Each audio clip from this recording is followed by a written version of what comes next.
Hello student, आज के class में हम लोग पहले चैप्टर का हम लोग 5वां न्यूमेरिकल देखेंगे। देखा जाए क्या है क्वेश्चन। दो बिंदु आवेश प्लस 9e तथा प्लस e एक दूसरे से 16 सेंटीमीटर की दूरी पर स्थित हैं। इनके बीच एक आवेश स्मॉल q को कहाँ रखा जाए कि उस पर बल न लगे। कहने का मतलब यह है कि प्लस 9e तथा प्लस e दोनों आवेशों के बीच की दूरी दे दिया हम लोग का 16 सेंटीमीटर और करा कि दोनों आवेशों के बीच एक स्मॉल q आवेश को कहाँ रखा जाए कि उस पर लगने वाला बल शून्य हो, अर्थात संतुलन की स्थिति में हो। क्वेश्चन हम लोग का ये करा है। तो दोनों आवेशों के बीच में हम लोग कहाँ रखा जाए। तो मान लीजिए कि दोनों आवेशों के बीच में हम लोग बिंदु C पर रख रहे हैं Q आवेश को। यह भी Q आवेश धनात्मक है। यदि एक धनात्मक है आवेश तो यह भी प्लस है, प्लस 9e है। तो प्लस 9e आवेश के कारण इस पर जो लगेगा प्रतिकर्षण बल। तो मान लीजिए इसके कारण जो लग रहा है इधर बल जो F1 है, प्रतिकर्षण बल F1 है। और प्लस e आवेश के कारण इसी आवेश पर जो लगेगा बल मान लीजिए F2 है, F2 है। मान लिया जाए ये भी कि प्लस 9e आवेश से यह स्मॉल a दूरी पर बिंदु C पर स्थित है। यह आवेश जिस पर लगने वाला बल हम लोग का शून्य है, परिणामी बल। देखिए हम फिगर बनाए हैं। ये 16 सेंटीमीटर दोनों आवेशों के बीच की दूरी हम मान लिए हैं कि प्लस 9e आवेश से स्मॉल a दूरी पर है। तो यहाँ से ये दूरी कितना हो जाएगा, पूरा यहाँ से हम लोग का है 16 पूरा यहाँ तक। ये हम लोग माने स्मॉल a प्लस 9e से हम लोग का जहाँ है आवेश q उस स्मॉल a दूरी पर है। तो ये दूरी कितना हो जाएगा 16 माइनस a, पूरा 16 मिल ले हम लोग 1 घटा देंगे 16 माइनस a हो जाएगा। ओके, तो माना है हम लोग, माना प्लस 9e आवेश स्मॉल a दूरी पर बिंदु C पर Q आवेश पर परिणामी बल शून्य है। ये हम लोग मान रहे हैं, हम लिख लिए हैं यहाँ पर। बल कब शून्य होगा इस पर Q पर, दोनों परिमाण में बराबर हो और विपरीत दिशा में हो। Q आवेश जो है यह स्थित है प्लस 9e आवेश प्लस 9e आवेश और प्लस e आवेश है। इसके कारण इस पर Q पर लगने वाला जो बल है मान लीजिए कि F1 है, इसके कारण जो इस पर लगेगा ये F2 है। दोनों विपरीत दिशा में हो और परिमाण में बराबर हो तब जाके ये संतुलन में होगा। यदि दोनों की दिशा सेम हो जाए, इसके कारण भी लगने वाला बल इसके इस आवेश के कारण E प्लस E के कारण भी लगने वाला इस पर बल दोनों एक ही दिशा में हो जाए। मान लीजिए F1 हो गया, ये भी F2 हो गया, ये संतुलन की स्थिति में नहीं होगा,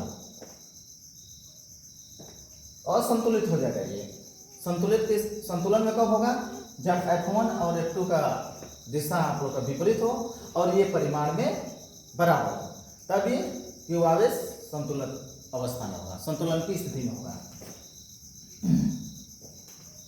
देखा जाए तब प्लस 9e आवेश के कारण Q आवेश पर लगने वाला बल प्लस 9e आवेश के कारण Q आवेश पर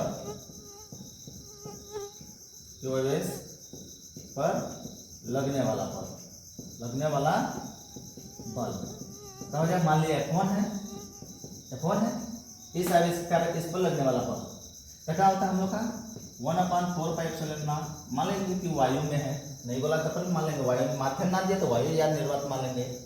दोनों आवेश वायु अथवा निर्वात में है। क्या होगा, दोनों को गुणनफल कर देंगे, दोनों आवेशों को गुणा कर देंगे, क्या कि इसके कारण इस पर लगता है बल वैद्युत बल। तो दोनों आवेशों को हम गुणा कर देंगे, Q1 × Q2 होता है। तो कितना हो जाएगा 9e गुणे Q अपान में दोनों के बीच की दूरी क्या माने हम लोग स्मॉल a²। ठीक, ओके। अब इस आवेश के कारण प्लस e आवेश के कारण Q पर लगने वाला बल कितना हो जाएगा, प्लस e आवेश के कारण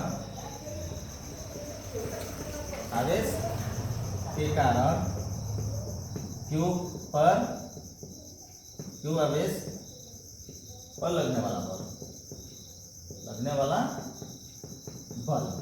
देखा जाए क्या होगा हम लोग का, तो ये हो जाएगा क्या F2 और क्या हो जाएगा 1/4πε0 होगा। और दोनों आवेशों का गुणा कर देंगे, क्या है E इंटू क्यू। अब बीच की दूरी क्या है यहाँ से यहाँ तक 16 माइनस ए, तो हम लोग का हो जाएगा 16 माइनस ए का होल स्क्वायर। संतुलन की स्थिति में चाहे परिणामी बल का हो, बिंदु सी पर परिणामी बल शून्य है, तो या तो संतुलन की स्थिति में, तो हम लिख रहे हैं संतुलन की स्थिति में, संतुलन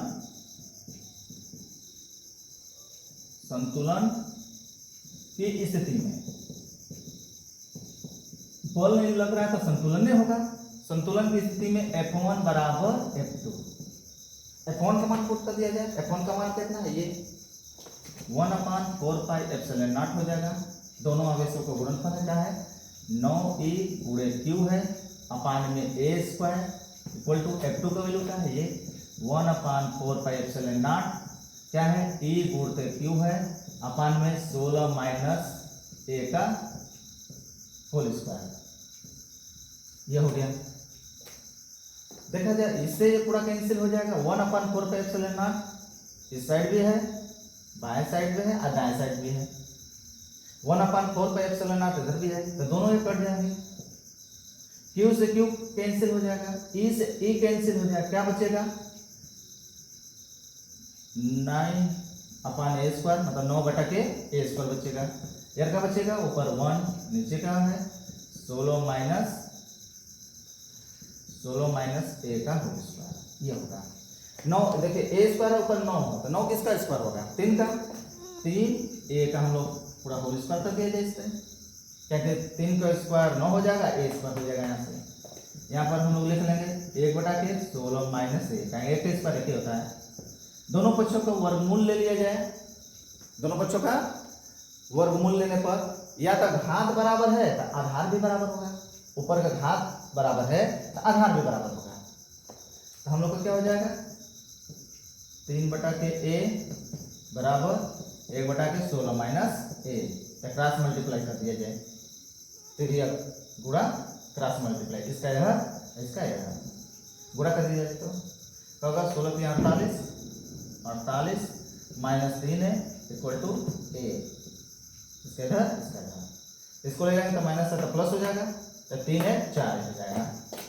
तो हम लोग को क्या हो जाएगा 48 इक्वल टू 4 है तो 4 सॉरी तो 4 से काट देंगे तो कितना हो जाएगा 12 × 48 हो जाएगा। तो a बराबर हो जाएगा 12 सेंटीमीटर, कहीं सेंटीमीटर सेंटीमीटर में हो जाएगा।